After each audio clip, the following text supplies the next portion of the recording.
Good morning students. I hope कि आप लोग सभी से स्वस्थ होंगे। तो yesterday we have discussed about inverse proportion and I also given you homework question number 4, 5 and 6. I hope you will have completed your homework. So today I will discuss question number 7. Question number 7 is a batch of bottles were packed in 25 boxes with 12 bottles in each box. If same batch is packed using 20 bottles in each box, how many boxes would be filled? So first of all, we will prepare a table, that is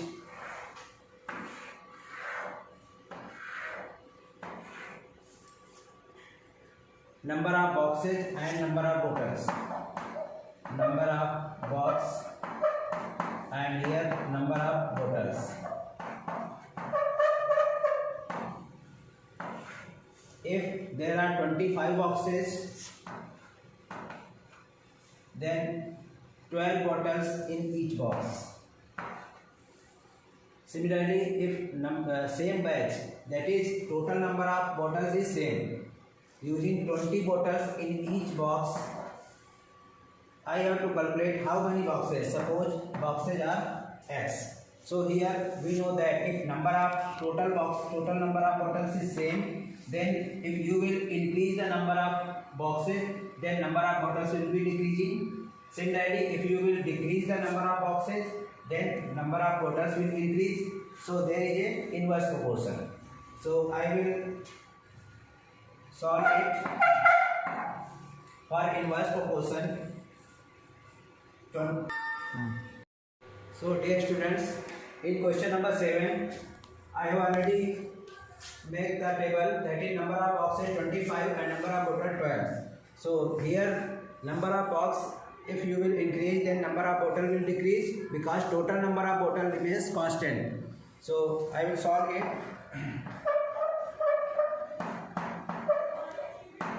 For inverse proportion, x1 into y1 equal to x2 into y2. Here x1 is 25, y1 is 12.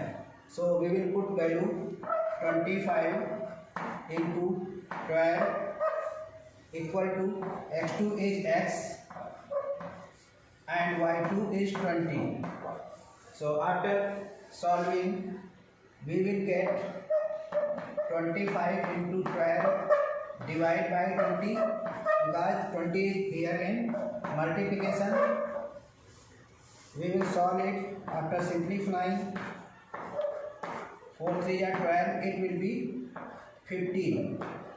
X will be 15, that is number of boxes will be 15. So you here look that if number of bottle is increasing, then number of boxes will decrease. Next question, question number 8. So question number 8, a factory requires 42 machines to produce a given number of articles in 63 days. How many machines would be required to produce same number of articles in 54 days? Here it will also be solved by inverse proportion. So I think you will solve this in homework copy. Now we will solve here question number 9.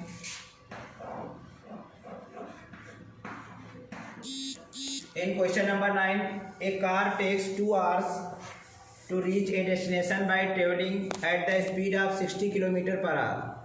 How long will it take when the car travels at the speed of 80 km per hour? So first of all, we will make a table.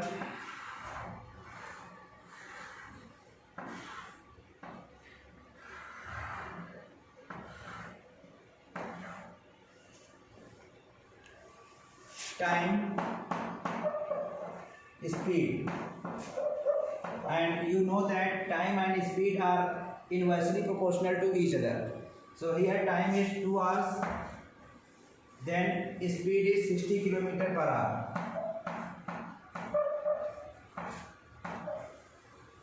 If speed is 80 km per hour,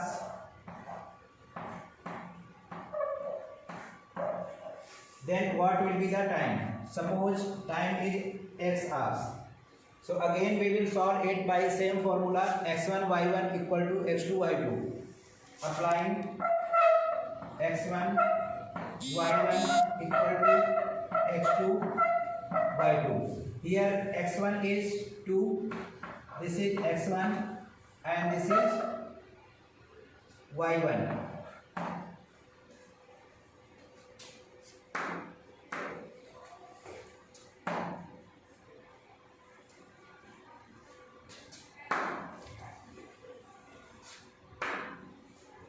So putting the value, x1 is 2 into y1 is 60 equal to x2 is x into y2 80.